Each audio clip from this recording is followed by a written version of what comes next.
હવે જરા ધ્યાનથી જુઓ આ દ્રશ્યો છે રાજકોટ શહેરમાં આવેલા આજી નદીના કાંઠા વિસ્તારના, જ્યાં ડિમોલિશન બાદ વિખેરાયેલો કાટમાળ જોવા મળી રહ્યો છે.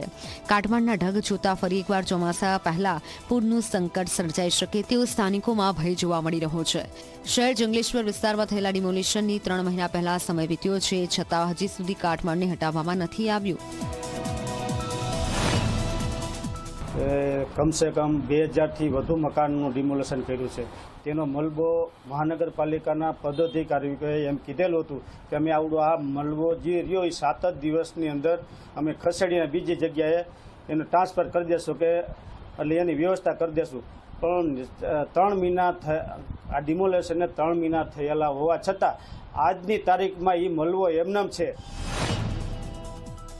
બીજી તરફ રાજકોટ મહાનગરપાલિકાના કમિશનર તુષાર સુમેરાએ જણાવ્યું કે રોડ પર કરવામાં આવેલા ડિમોલિશનનો કાટમાળ હટાવી દેવાયો છે.